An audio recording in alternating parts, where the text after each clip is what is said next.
Hello everyone, you are watching at Plus Home Twitter, and in this session of Indian Polity and Constitution, we will study Article 224. तो शुरू करते हैं बिना किसी देरी के। जैसा कि आपको भी पता है, भारतीय संविधान यानी इंडियन कॉन्स्टिट्यूशन को आर्टिकल्स में बांटा गया है और इन्हीं आर्टिकल्स को 22 पार्ट्स के अंतर्गत रखा गया है। इसी 22 पार्ट्स में से 6th पार्ट में द स्टेट्स के बारे में बताया गया है, जिसके अंतर्गत आर्टिकल 152 से लेकर आर्टिकल 237 तक के सारे आर्टिकल्स आते हैं। यहाँ हम बस आर्टिकल 224 पर चर्चा करेंगे। आर्टिकल 224 पार्ट 6 के चैप्टर 5 के अंतर्गत आता है। चैप्टर 5 में द हाई कोर्ट के बारे में बताया गया है।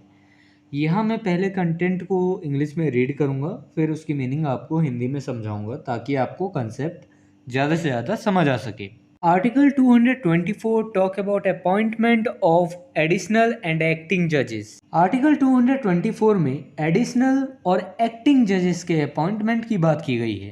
देखिए यहाँ पे दो शब्द आए हैं, additional और acting judges। तो additional का मतलब होता है अगर काम ज़्यादा आ गया है, हाई कोर्ट के पास काम ज़्यादा आ गया है और जजेस कम पढ़ रहे हैं, तो इस तरीके से जो है एडिशनल जज के रूप में जजेस को काम करवा सकते हैं। जो जजेस जैसे रिटायर होने वाले हों, इस तरीके के जजेस को काम करवा सकते हैं।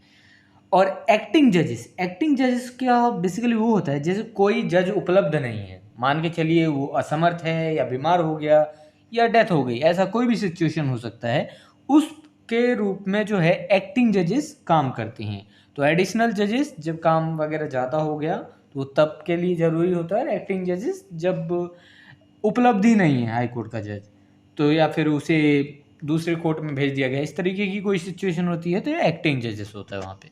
Article 224 clause first, if by reason of any temporary increase in the business of high court or by reason of arrears of work therein, it appears to the President that the number of the judges of that court should be for the time being increased. The President may, in consultation with the National Judicial Appointments Commission, appoint duly qualified persons to be additional judges of the court for such period not exceeding 2 years as he may specify. यदि किसी high court के कार्य में temporary वृद्धि के कारण या उसमें कार्य के बाकी होने के कारण राष्ट्रपति को यह प्रतीत होता है कि कोर्ट के जजेस की संख्या में कुछ समय के लिए वृद्धि की जानी चाहिए, तो राष्ट्रपति नेशनल जुडिशियल अपॉइंटमेंट्स कमीशन के कंसल्टेशन से विधिवत क्वालिफाइड व्यक्तियों को उस कोर्ट के एडिशनल जजेस के रूप में 2 वर्षों से अनधिक अवधि के लिए अपॉइंट कर सकेगा, जैसा कि वह यानी राष्ट्रपति स्पेसिफाई करे। अब यहाँ पे समझ लीजिए एडिशनल जजेस कहते किसे हैं। मान लीजिए कि हाई कोर्ट में टेम्पररी वृद्धि हो गई काम का, कि बहुत सारे केसेस आ गए हाई कोर्ट में, अब संभल ही नहीं रहा, इतने सारे केसेस आ गए हाई कोर्ट के जजेस से संभल ही नहीं रहा, तो अब क्या है कि जजेस की संख्या में वृद्धि कर दी जाएगी। तो किसके कंसल्टेशन से करेगा ये राष्ट्रपति? हाई कोर्ट के जजेस के संख्या में वृद्धि किसके कंसल्टेशन से करेगा? नेशनल जुडिशियल अपॉइंटमेंट्स कमीशन के कंसल्टेशन से। और ये विधिवत जो क्वालिफाइड हैं व्यक्ति, उन्हीं को ही जजेस बना जाएगा। ऐसा नहीं कि सड़क से उठा के किसी को भी जज बना दिया। एडिशनल जजेस उन्हीं को बनाया जाएगा जो विधिवत क्वालिफाइड हैं जज बनने के लिए, हाई कोर्ट के जज बनने के लिए। तो उन व्यक्तियों को जो है विधिवत 2 वर्षों से अनधिक अवधि के लिए, कम से कम मतलब कि ज़्यादा से ज़्यादा 2 वर्ष हो सकता है, 2 साल के लिए उनको जज के रूप में नियुक्त किया जा सकता है, और यह राष्ट्रपति जो है कर सकता है। ठीक है, तो अगर मतलब कार्य में बहुत सारा काम बढ़ गया हाई कोर्ट में, तब वैसे केसेस में ऐसा कार्य किया जाता है। तो यहाँ पे मेन समझने वाली बात यह है कि टेम्पररी वृद्धि कार्यों के टेम्पररी वृद्धि के कारण टेम्पररी जजेस यानी एडिशनल जजेस को कुछ समय के लिए हायर कर लिया गया, और तो अपॉइंट कर लिया गया, मतलब उनको अपॉइंट कर लिया, हायर शब्द यूज नहीं करना चाहिए जज के लिए, तो अपॉइंट कर लिया गया कि भैया बहुत सारा काम आ गया है तो आप भी इसमें हेल्प कीजिए।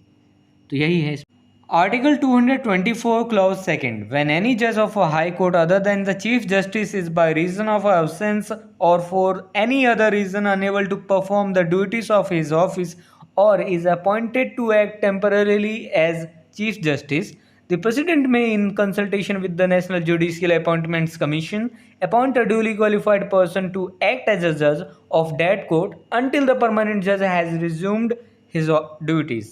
जब चीफ जस्टिस के अलावा किसी हाई कोर्ट के किसी जज के अब्सेंस के कारण या किसी अन्य कारण से अपने ऑफिस के ड्यूटीज को परफॉर्म करने में असमर्थ हो या उसे टेम्पररी रूप से चीफ जस्टिस के रूप में कार्य करने के लिए अपॉइंट किया जाता है, तो राष्ट्रपति नेशनल जुडिशियल अपॉइंटमेंट कमीशन के कंसल्टेशन से उस कोर्ट के जज के रूप में कार्य करने के लिए एक क्वालिफाइड व्यक्ति को अपॉइंट कर सकता है, जब तक कि परमानेंट जज अपने ड्यूटीज को फिर से नहीं संभाल लेता है।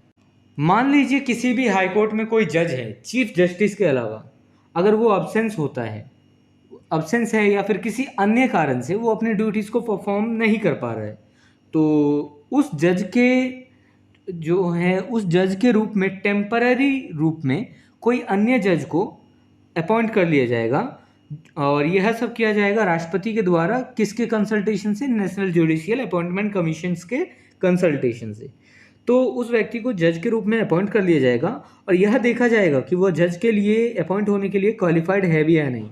और उस परमानेंट जज के लिए जब तक वह परमानेंट जज दोबारा नहीं आ जाता, जो अब्सेंस है या किसी और कारण से ड्यूटीज़ को परफॉर्म नहीं कर पा रहा है, जब तक वह वापस नहीं आ जाता, तब तक यह जो टेम्पररी रूप से जिस जज को अपॉइंट किया गया है, तब तक यह कार्य करेगा, उसके ड्यूटीज़ को, परमानेंट जज की ड्यूटीज़ को परफॉर्म करेगा। Article 224 clause 3, no person appointed as an additional or acting जज of a high court shall hold office after attaining the age of 62 years. किसी हाई कोर्ट के एडिशनल या एक्टिंग जज के रूप में अपॉइंट कोई भी व्यक्ति 62 वर्ष की एज प्राप्त करने के बाद पद को धारण नहीं करेगा। देखिए, इस आर्टिकल में हमने ऐसा पढ़ा कि क्लॉज फर्स्ट में हमने पढ़ लिया एडिशनल जज के बारे में, क्लॉज सेकंड में हमने पढ़ लिया एक्टिंग जज के बारे में, और क्लॉज थर्ड में हमने पढ़ लिया जो जज 62 ईयर्स का कंप्लीट हो जाए, अटेन कर जाए, वो एडिशनल और एक्टिंग जज के रूप में कार्य नहीं कर सकता। If this video is helpful for you, then please like and share this video, and if you want see some more these type of videos, then subscribe the channel and click the bell icon and select the all option for upcoming videos. And I hope you have a great experience by watching the Ad Plus Home Tutor.